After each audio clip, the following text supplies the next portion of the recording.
अस्सलामु अलैकुम वरहमतुल्लाहि वबरकातुहू।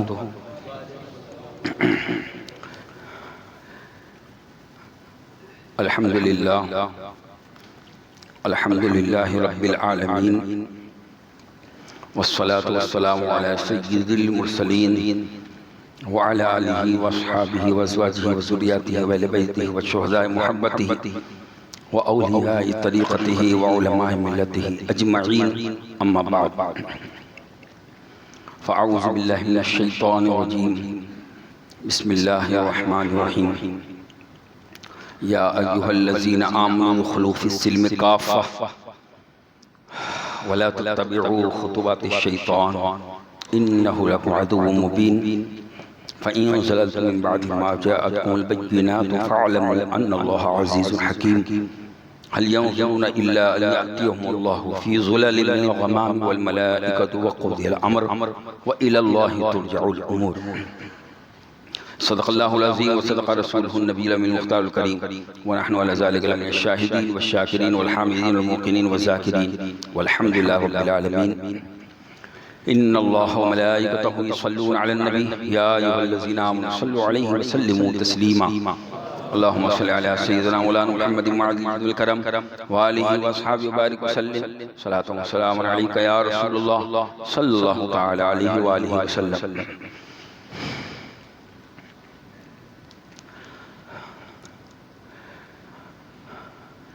अर्श हक़ है मसनदे रिफ़अत रसूलुल्लाह की। अर्श हक़ है मसनदे रिफ़अत रसूलुल्लाह की। देखनी है हश्र में इज़्ज़त रसूलुल्लाह की। ला व रब्बिल अर्श जिसको जो मिला उनसे मिला, बढ़ती है कौनैन में नेमत रसूलुल्लाह की।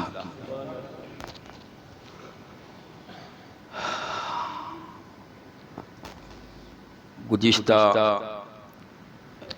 जुमतुल मुबारक को कुरान मुक़द्दस की सूरह मुबारका सूरतुल बक़रा शरीफ की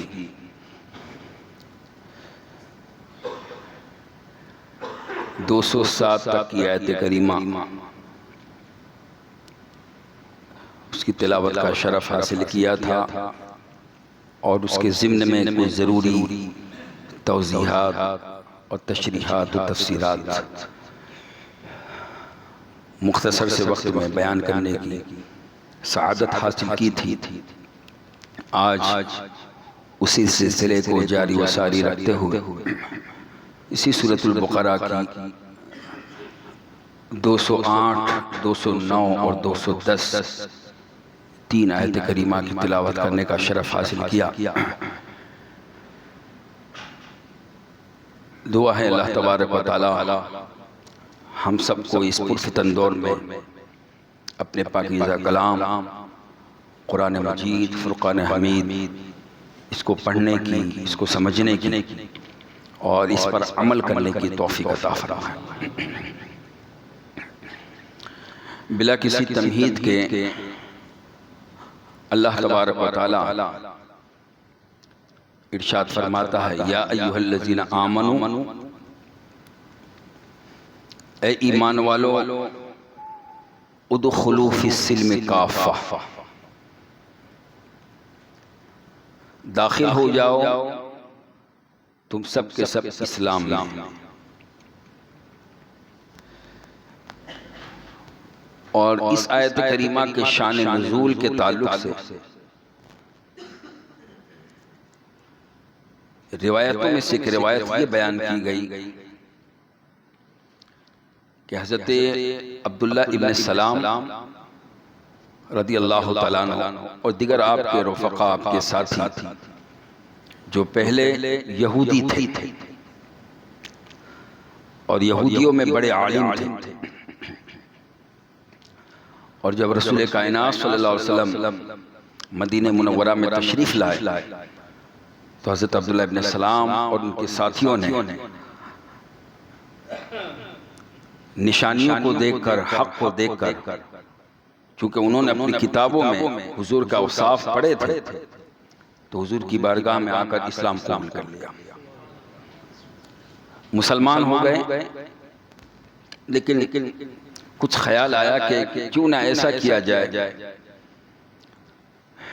कि हम इस्लाम पर भी चले और कुछ बातें जो तौरात में थी उस पर भी अमल हो।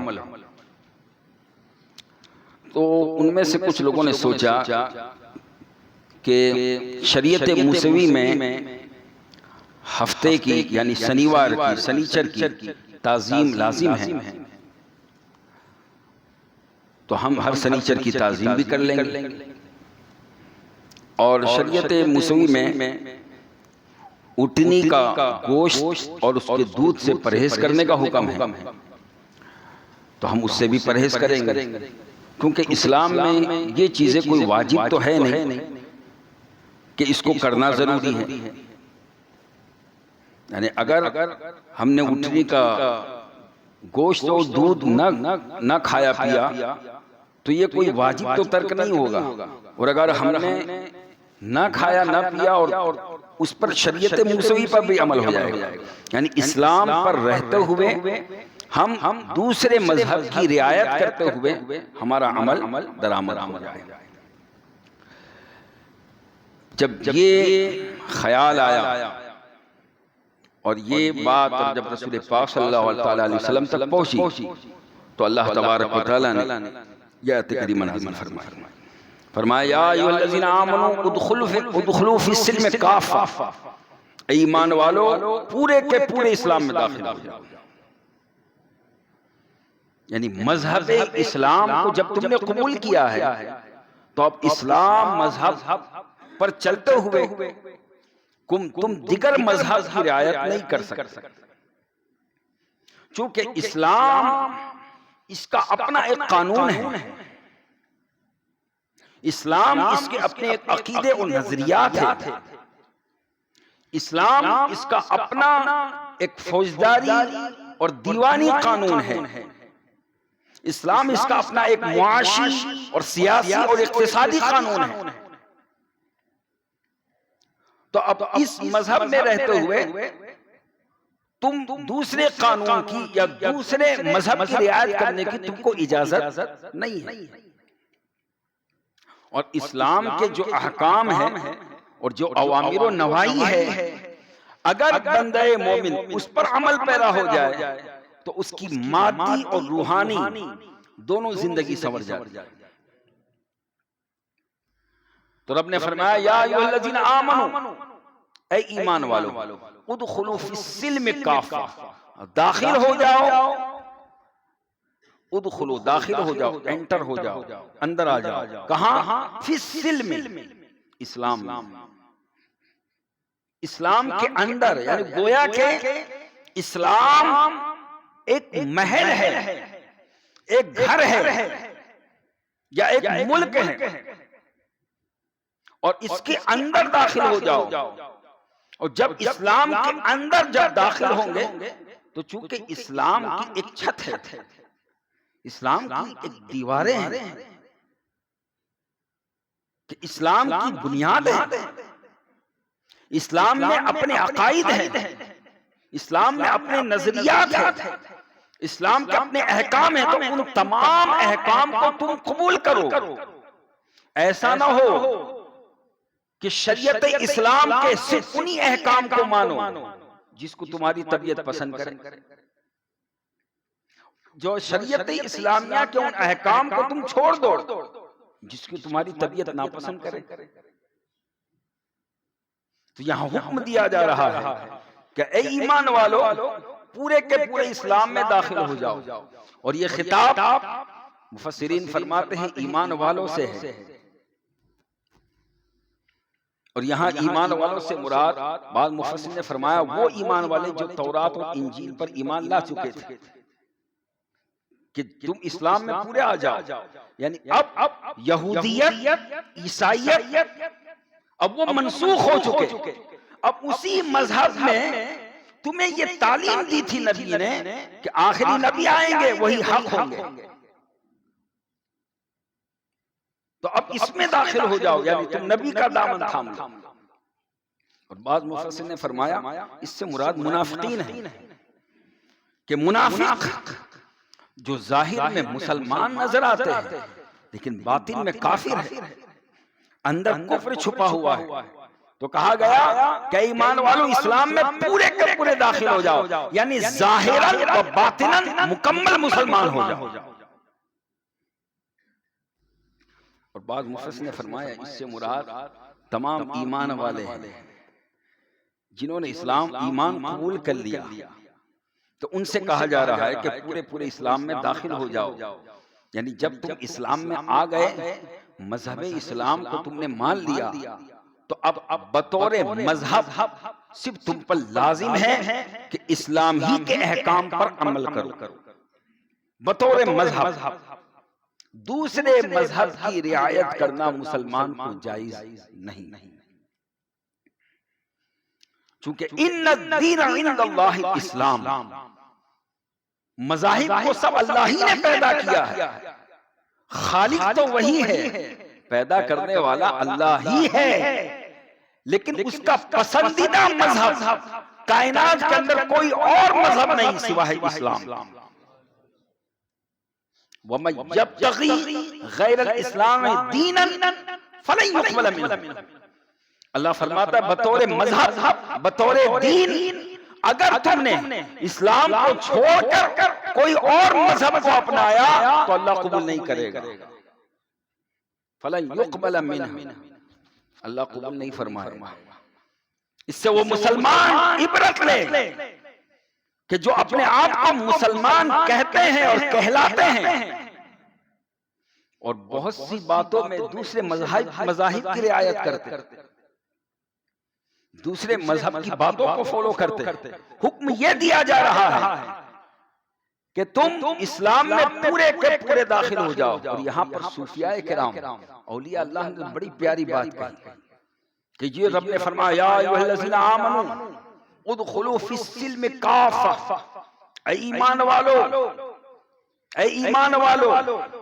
यहां ये नहीं कहा गया कि ऐ बड़े बड़े दौलत वालों, बड़े इज्जतदारों, ऐ बड़ी कोठियों वालों, ऐ बड़ी दुनियावी साजो सामान वालों, ये नहीं कहा गया, बल्कि क्या कहा गया या अय्युहल्लज़ीना आमनू, ऐ ईमान वालों,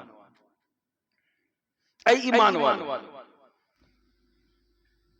ईमान वालों से कहा गया उदखुलू फिस्सिल्म काफ़ा, दाखिल हो जाओ इस्लाम में पूरे के पूरे। इस्लाम में ऐसे दाखिल हो जाओ, ऐसे दाखिल हो जाओ कि औलिया अल्लाह फरमाते हैं कि तुम इस्लाम में दाखिल हो, बंदा इस्लाम के अंदर दाखिल हो और इस्लाम में ऐसा गुम हो जाए, इस्लाम में ऐसा खो जाए कि इस्लाम उसमें दाखिल हो जाए, इस्लाम उसमें दाखिल हो जाए। और जब किसी बंदे में इस्लाम दाखिल हो जाता है तो फिर उस बंदे के तमाम आज़ा इस्लाम के मुआफिक चलते हैं। अब उसका देखना इस्लाम के मुआफिक होता है, उसका सुनना इस्लाम के मुआफिक होता है, उसका बोलना इस्लाम के मुआफिक होता है, उसका चलना इस्लाम के मुआफिक होता है, उसका रहन सहन इस्लाम के मुआफिक होता है। यानी उसका जाहिर भी जिससे इस्लाम छलकता है और उसका बातिन भी जिसके अंदर इस्लाम छलकता है। और इस्लाम ऐसा दाखिल हो गया उस बंदे के अंदर कि वो बंदा तो जुल्मात है, लेकिन नूर इस्लाम जब दाखिल हो गया तो वो बंदा सरापा नूर बन गया। अब वो बंदा सरापा नूर बन गया और वो ऐसा नूर बन गया, वो बंदा ऐसा नूर बन गया कि जहां वो जाता है नूर से जगमगा देता है, और जब वो कब्र में चला जाता है वहां भी मखलूक के मेले नजर आते हैं। ये आज इतने साल गुजर गए, क्यों हर मुहर्रम को इमाम आली मकाम को याद किया जाता है? इसलिए कि वो सब सिर्फ इस्लाम पर चलने वाले नहीं थे, बल्कि खुद इस्लाम को अपने अंदर उन्होंने समो लिया था। गोया के हुसैन चलते फिरते इस्लाम थे, और इसी को कहा कि शास्त हुसैन, बादशास्त हुसैन, दीनस्त हुसैन। या अय्युहल्लज़ीना आमनू दुखुलू फ़िस्सिल्मि काफ़ा। तो अब बहुत जरूरी है कि जब हम इस्लाम मुसलमान हैं तो हमारा हर काम पहले हम ये देखेंगे कि आया इस्लाम इसकी इजाजत देता है कि नहीं।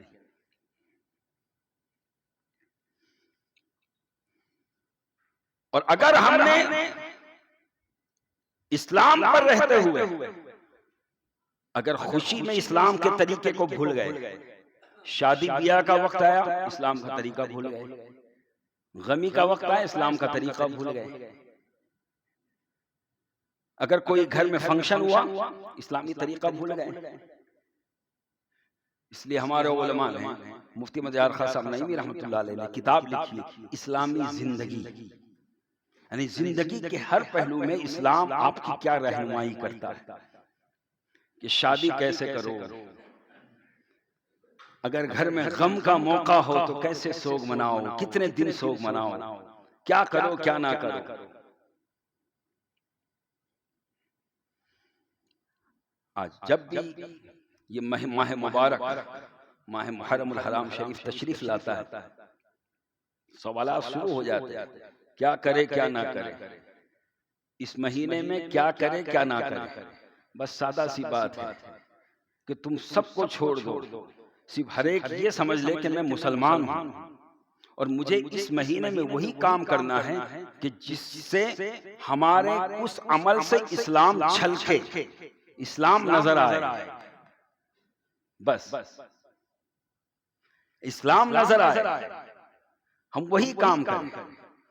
और वो काम कि जिससे सिर्फ नफ्स को तस्कीन हो, इसलिए कि रब आगे फरमाता है वला तत्तबिउ खुतवातिश शैतान, और शैतान के नक्शे कदम पे ना चलो। इस्लाम में दाखिल हो जाओ, शैतान की राह मत अपनाओ, शैतान के पीछे ना चलो। इसलिए कि शैतान वो तो चाहता ही है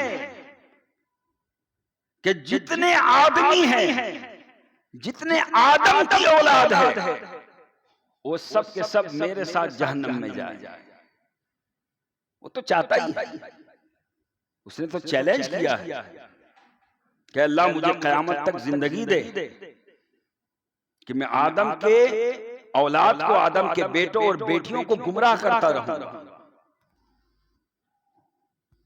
और उन्हें वरगलाता रहूंगा, वसवसे डालता रहूंगा। और शैतान आज अपने वसवसे में कितना कामयाब है, हम हर एक अपने गरेबान में मुंह डालकर देख ले कि आज हमारी सोसाइटी का क्या हाल है, हमारे मोहल्ले का, हमारे घरों का। तो शैतान यही चाहता है कि जब भी कोई ऐसा वक्त आए कि जब एक ईमान वाला अल्लाह का कुर्ब पा सकता है, अल्लाह की रजा पा सकता है, उसे ऐसे काम में लगा दो अल्लाह के कुर्ब से दूर हो जाए, अल्लाह की रजा से दूर हो जाए। शैतान वला तत्तबिउ खुतवातिश शैतान, शैतान के नक्शे कदम पे ना चलो। उदखुलू फिस्सिल्मि काफ़ा, इस्लाम में पूरे पूरे दाखिल हो जाओ। यहां पर इस्लाम जो मजहब है, जो दीन है, जिसमें दुनिया भी है आखिरत भी है, जिसमें तमाम कवानीन है, जिसमें अकाईद भी है, जिसमें अहकाम भी है, जिसमें सियासत भी है, जिसमें मुआशरत भी है, जिसमें तमद्दुन भी है। ये ऐसा मजहब इस्लाम है कि कुर्बान जाए दिगर मज़ाहिब में ज़ात पर मजहब कुर्बान होता है, लेकिन इस्लाम एक ऐसा मजहब है कि जो किसी पर कुर्बान नहीं होता बल्कि ज़ात इस पर कुर्बान होती है, ज़ात इस्लाम पर कुर्बान होता है। और सबसे बड़ी मिसाल करबला शरीफ। आपने क्यों कुर्बानी पेश की? इसी इस्लाम को बचाने के लिए, इस्लाम को सही तरीके से हम तक पहुंचाने के लिए। और अगर आज फिर हम इमाम अली मकाम की उस कुर्बानी को ऐसे याद करे कि जिस याद में खुद गैर इस्लामी तरीका झलकता हो। बताओ फिर कहां से हुसैन राजी होंगे, कहां से रसूल राजी होंगे? और जब हुसैन राजी ना हो, अल्लाह के रसूल सल्लल्लाहु अलैहि वसल्लम राजी ना हो, तो खुदा कैसे राजी होगा?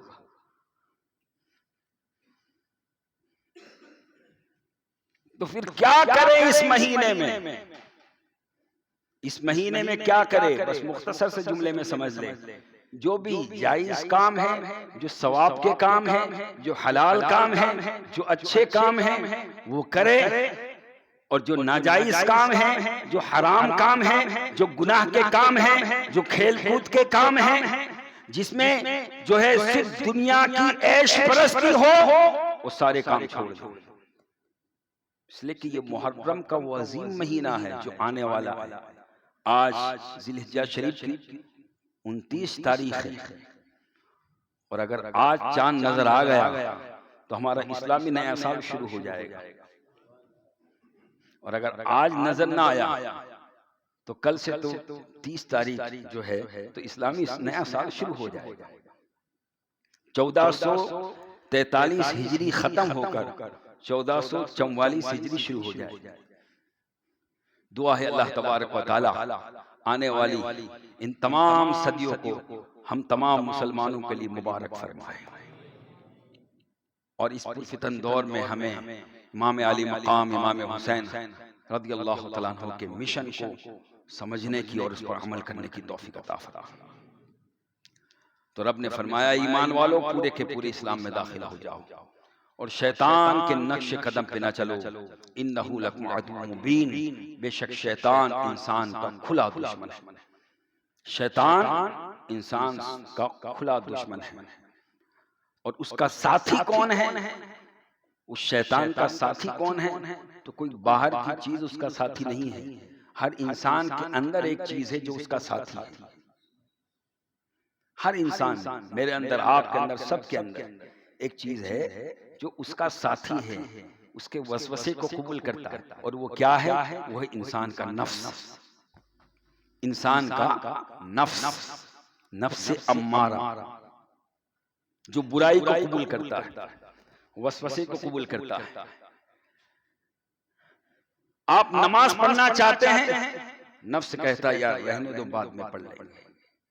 ये नफ्स, शैतान वसवसा डालता है, नफ्स उसे कबूल करता है, कदम रुक जाता है।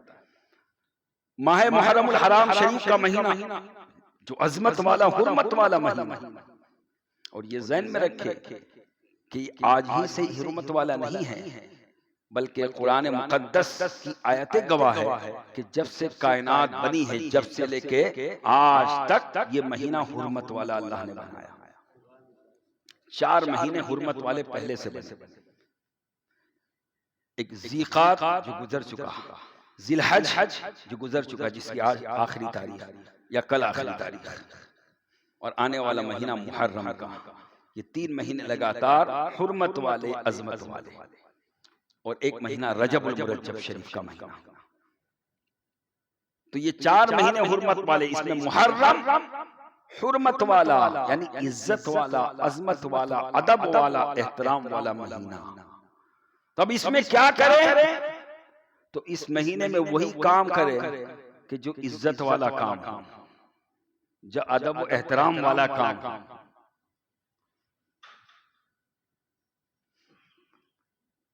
कि इसमें हुर्मत वाले, अजमत वाले काम करें, और शैतान और नफ्स के चुंगल से अपने आप को बचाए। वो तो चाहता है कि ये महीना तुम खेल कूद में गवा दो। पहले चांद से लेकर 10वें चांद तक इतना खेल कूद करो, बाजारों के अंदर इतना खेल कूद करो, और फिर ये समझो कि हमसे बड़े आशिक हुसैन कोई नहीं। ये शैतान का ऐसा वसवसा है कि जो हमारी कौम के बहुत से लोगों को गुमराही की तरफ ले जा रहा है।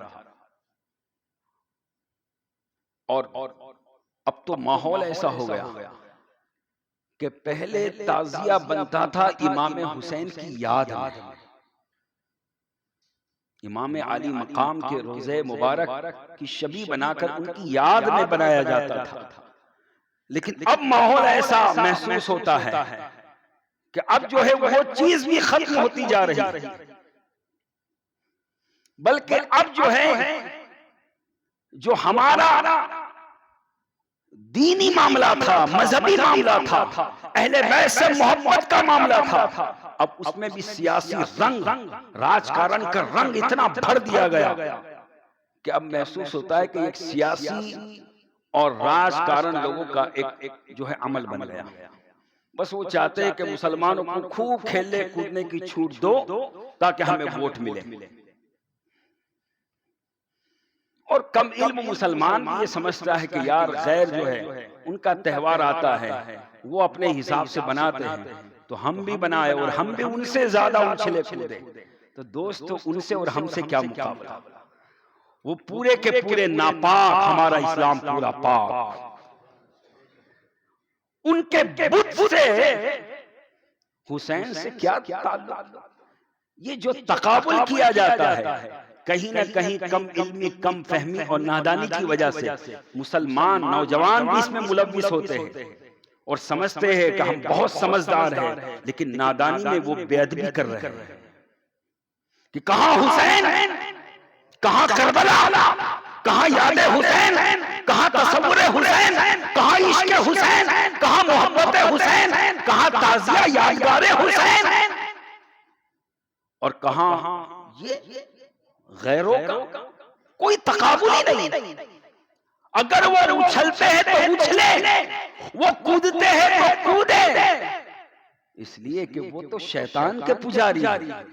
हम शैतान के पुजारी नहीं है, हम रहमान के पुजारी।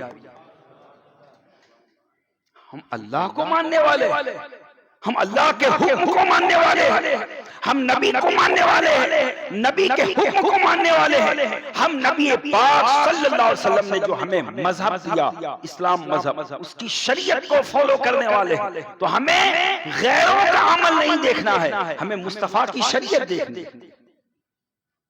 उसी को रब ने फरमाया, या अय्युहल्लज़ीना आमनू दुखुलू फिस्सिल्मि काफ़ा, ईमान वालों पूरे के पूरे इस्लाम में दाखिल हो जाओ।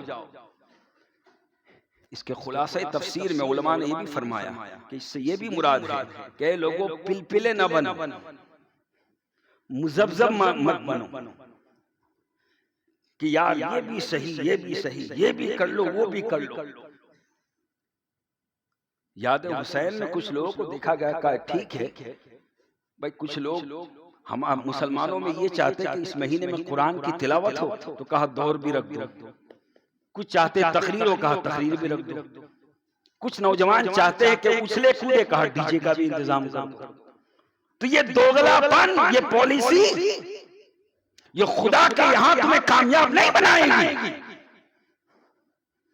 यहां तो तुम लोगों को खुश कर लोगे, लेकिन खुदा कहता है या अय्युहल्लज़ीना आमनू दुखुलू फिस्सिल्मि काफ़ा, ईमान वालों ज़ाहिरन व बातिनन, जलवत में और खलवत में, बाजार में, घर में, मस्जिद में, हर जगह तुम मुसलमान रहो। मुसलमान रहो क्या मतलब? इस्लाम के अहकाम को पसंद करो, इस्लाम को ऐसा अपने अंदर उतार लो कि जिसको नबी पाक सल्लल्लाहु अलैहि वसल्लम ने फरमाया, मन सलिमल मुस्लिमून मिन लिसानी व यदिही, सच्चा मुसलमान वो है जिसके हाथ और जबान से दूसरा मुसलमान महफूज रहे।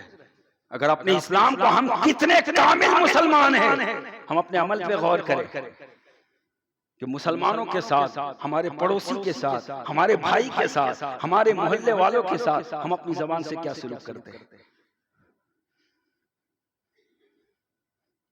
तो सच्चा मुसलमान वो है, पक्का मुसलमान वो है जिसके हाथ और जबान से दूसरा मुसलमान महफूज रहे।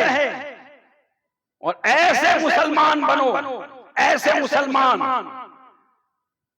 कि तुम्हारे अखलाक पर रसूल पाक सल्लल्लाहु अलैहि वसल्लम के अखलाक की झलक नजर आए, और तुम्हारे अमल को देखकर, तुम्हारे किरदार को देखकर गैर इस्लाम के दामन में आता हो नजर आए।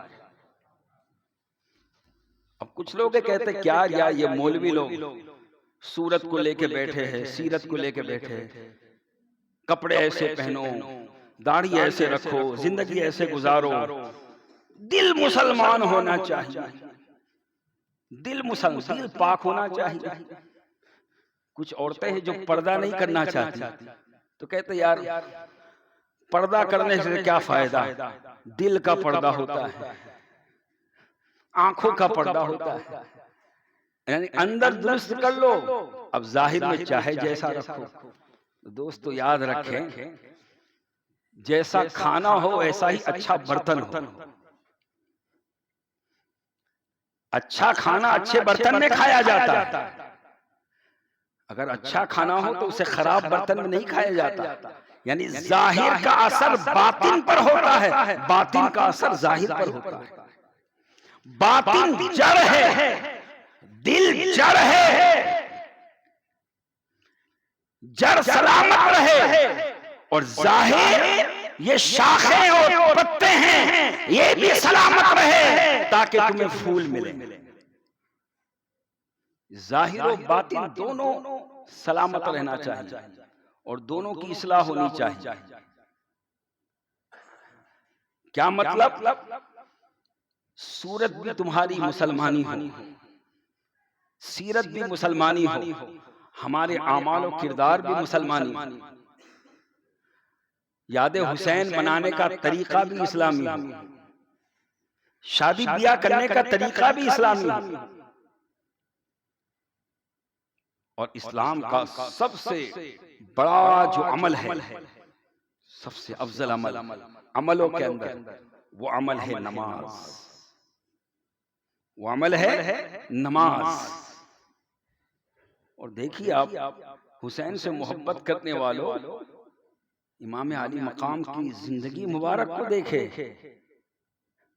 करबला में सब कुछ कुर्बान कर दिया लेकिन सजदा कज़ा नहीं होने दिया। अब हमारे कितने सजदे कज़ा होते हैं? ये सिर्फ उछलना कूदना नाचना गाना, ये ज़हन में रखें, इससे तो आप लोगों को खुश कर सकते हो। और हमें लोगों को खुश नहीं करना है, हमें अल्लाह को, उसके नबी को और अहले बैत को खुश करना है। अगर वो राजी तो अल्लाह राजी, और अगर वो नाराज तो खुदा की रजा नहीं मिल सकती। दोस्तों कोई बता सकता है कि इस तरीके से उछलना कूदना कभी अहले बैत में से किसी फर्द ने किया हो? इमाम हुसैन के बाद 11-12 इमाम आए, किसी इमाम ने इस तरीके से याद हुसैन मनाई हो? कोई नहीं बता सकता। मालूम ये हुआ कि हमारी इख्तिरा है, हमारी मन घड़त है, जिसको हुजूर आला हजरत ने अपनी जबान में कहा मुरव्वजा ताज़ियादारी। ये जो सिस्टम बनाया अपने अपने तरीके से, तो याद रखे हम अल्लाह को राजी करेंगे अपने अपने तरीके से नहीं, बल्कि अल्लाह को राजी करेंगे मुस्तफा के दिए हुए तरीके से। हम अपनी तरीके से अल्लाह को राजी नहीं कर सकते, तो फिर हम करें क्या इमाम अली मकाम के नाम पर? तो मुख्तसर से जुमले में समझ ले कि इस महीने के अंदर नमाज की पाबंदी तो करनी ही करनी, वो तो किसी भी हाल में आप छोड़ नहीं सकते। ये तो जो छोड़ता है वो गुनहगार होता है।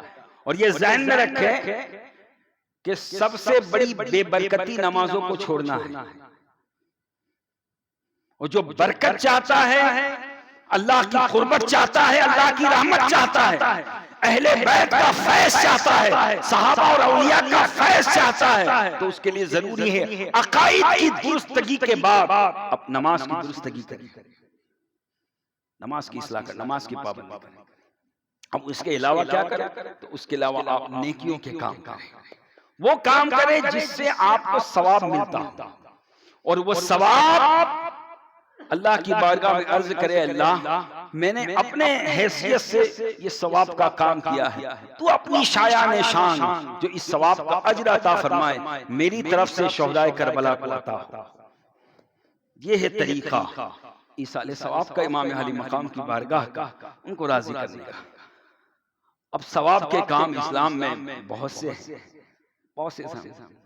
नमाज पढ़ना, रोजा रखना, नेकियों के काम करना, सलाम को आम करना, दुरूद शरीफ पढ़ना, कुरान की तिलावत करना, ये सब सवाब के काम है।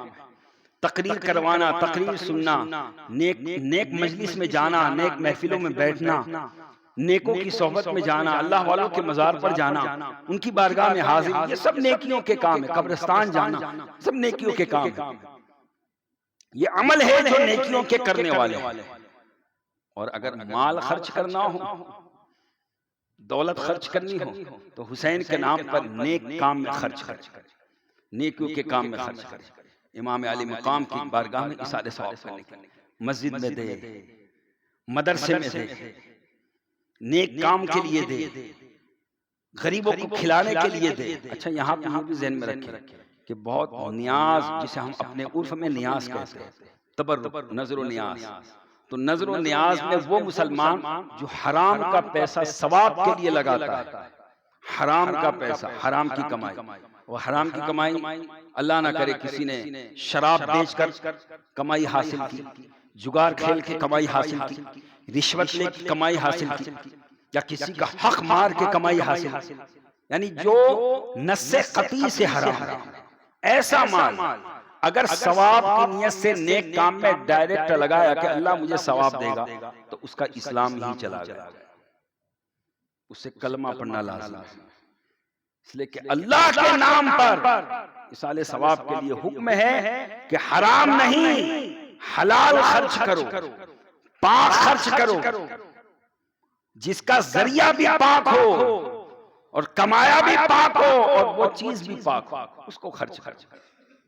तो लिहाजा चाहिए कि जो ऐसी कमाई करते हैं, पहले तो ये कमाई करनी ही नहीं चाहिए, लेकिन अगर कोई मुलव्विस है तो हरगिज हरगिज किसी भी इमाम हुसैन की यादगार में इसाले सवाब के लिए ऐसा पैसा ना दे, इसलिए कि वो भी गुनहगार होगा, देने वाला तो ऐसा गुनहगार कि उसका इस्लाम ही खतरे में आ गया।